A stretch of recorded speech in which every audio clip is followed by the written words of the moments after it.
on the lips of your youth, I will tell the future of your nation.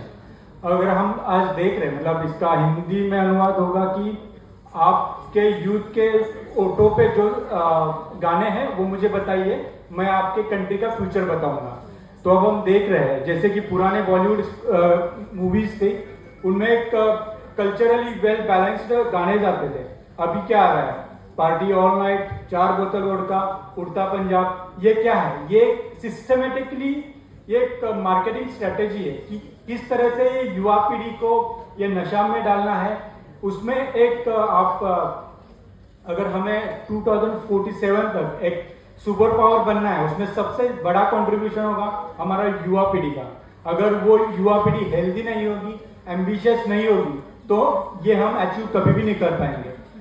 आप ये drugs abuse पे एक study हुआ था पंजाब में, तो ये ड्रग पेडलर से उनका ऑपरेटिंग कैसे चलता है कि उनका नेटवर्किंग होता है, उनके एजेंट्स होते हैं, वो typically college going, school going लड़कों को देखते हैं, उनके बिहेवियर पैटर्न एनालाइज करते हैं।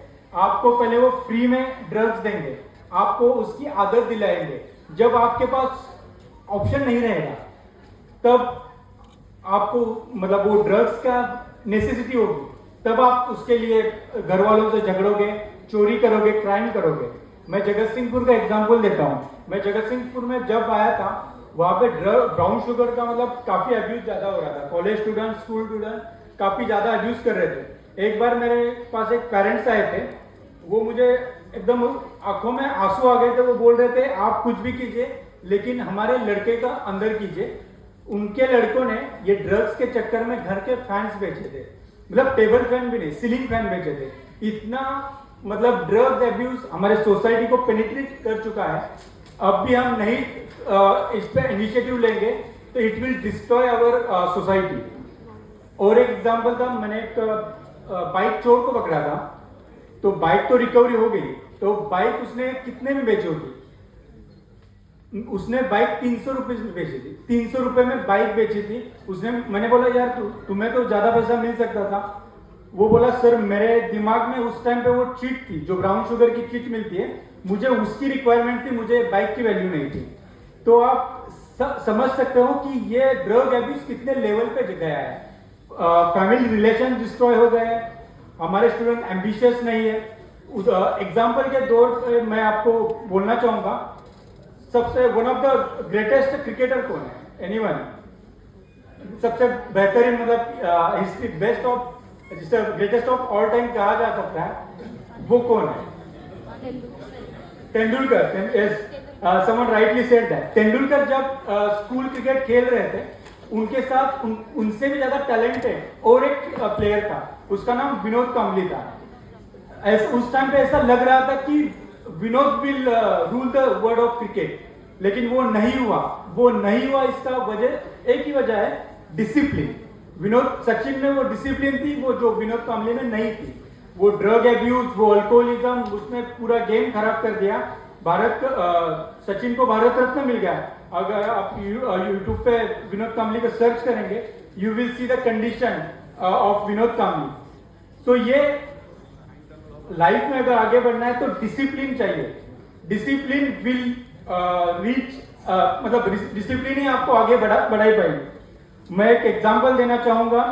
कितने लोगों को पता है ग्रेट वॉल ऑफ चाइना? कितने लोग जानते हैं ग्रेट वॉल ऑफ चाइना?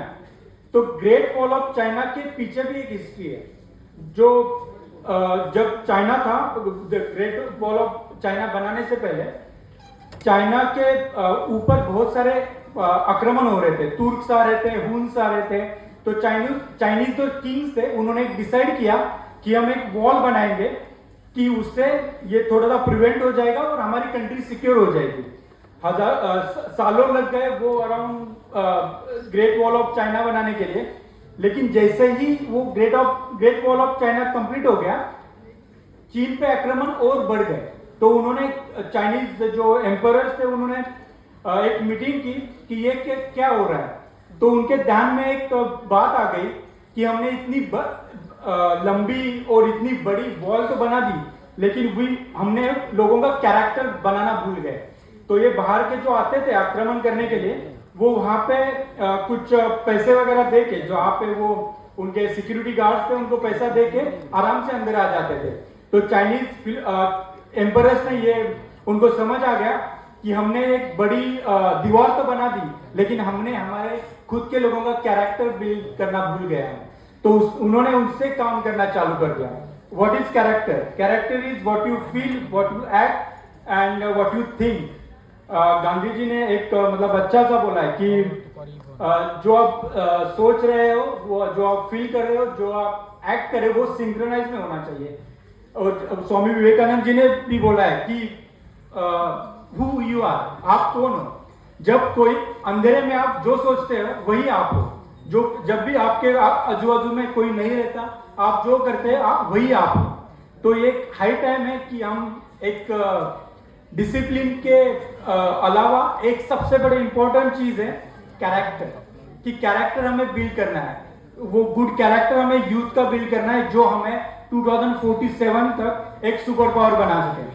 आप जो ड्रग अब्यूज हो रहा है, तो उसके पीछे भी एक, मैं पुलिसिंग के दृष्टिकोण से बताना चाहूंगा, एक है गोल्डन ट्रायंगल, एक है गोल्डन क्रिसेंट। गोल्डन क्रिसेंट वो रीजन है पाकिस्तान, अफगानिस्तान, ईरान, वहां से ड्रग्स का स्मगलिंग इंडिया में होता है और बाकी rest of the European nation में होता है। गोल्डन ट्रायंगल वाला एंगल है म्यांमार, लाओस एंड कंबोडिया, वहां से हमारे नॉर्थ ईस्ट में ड्रग पेनिट्रेट होता है। तो ये काइंड ऑफ नार्को टेररिज्म है। आप जब 200 रुपए, 300 रुपए, 800 रुपए का एक चीज खरीदते हो, in fact you are indirectly supporting narco terrorism. तो हम एंटी नेशनल एक्टिविटीज को बढ़ावा दे रहे हैं। तो जब भी आपको, मैं यही कहना चाहूंगा कि फ्यूचर ब्राइट है, उसको और बेहतरीन बनाने के लिए एक डिसिप्लिन चाहिए, एक मोटिवेशन चाहिए। मैं आपको सबको एक अनुरोध करना चाहूंगा कि आप एक स्पोर्ट्स लीजिए, कि स्पोर्ट्स में इतनी ताकत है, वो आपकी जिंदगी बदल देगी, आप में डिसिप्लिन लाने देगी। विराट कोहली का एग्जाम्पल है, क्रिस्टियानो रोनाल्डो, इतना सारा मतलब he is one of the richest athlete, लेकिन वो कभी ड्रग्स एब्यूज नहीं करता। उसके बदन पे टैटूज भी नहीं है, उसकी भी स्टोरी है। वो बोल रहा था मेरे पापा इतने दारू पीते थे कि मेरा बचपन ही ऐसा रहा कि मैं इसके सख्त अगेंस्ट हूं। मैं वो टैटू नहीं निकाला क्योंकि वो फ्रिक्वेंटली ब्लड डोनेट करता है। अगर टैटू निकालोगे ब्लड इंफ्यूज हो जाएगा, ब्लड थोड़ा पोल्यूटेड हो जाएगा, इसकी वजह से वो टैटू नहीं निकाला, कभी ड्रग एब्यूज नहीं करता। तो मैं जितने भी स्टूडेंट्स हैं उनको यही कहना चाहूंगा कि एम हाई, आपके सपने इतने बड़े होने चाहिए कि उससे ही मोटिवेशन मिलना चाहिए। नो मैटर आपको कभी भी मतलब डिमोटिवेट लगता होगा, तो always there is a scope of improvement. और मतलब जिंदगी का पर्पज ही लड़ाई है। जब स्ट्रेट लाइन होगी तो वो हमारे डॉक्टर कंसिडर करते हैं कि मर जाते हैं, लेकिन अब अप एंड डाउन जब लाइफ में होगा तभी आप प्रोग्रेस करोगे। ये मेरा खुद का एक्सपीरियंस है। मैं अक्सर, मुझे लोग पूछते हैं, सर आप यूपीएससी क्लियर किया, आप तो हमेशा क्लास में टॉपर रहे होंगे। मैंने बोला मेरा only achievement in my success is my UPSC result. मैंने कभी भी स्कूल में कभी टॉप नहीं किया, लेकिन ऑलवेज मेरे पास एक चीज हमेशा रही, वो मेरी डिसिप्लिन रही। मैं कभी सक्सेस से हवा में नहीं गया, कभी फेल्योर से पूरा डिमोटिवेट नहीं हुआ। मैंने खुद को एनालाइज किया। मेरा कंपटीशन मेरा खुद से था, ना कि मैं किसी और के साथ कॉम्पीट कर रहा था। हर आपको खुद को बेहतर वर्जन आप खुद का कैसे बना सकते हैं, इस पे आपको फोकस करना चाहिए। और भी बोलने के लिए बहुत सारा कुछ है, बाकी सारे डिग्निटरीज हैं।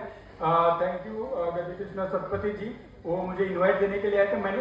मैंने उनको इंसिस्ट किया कि मुझे यहाँ पे आना है, क्योंकि मैं ड्रग एब्यूज पे बहुत दिन से लगा हूँ।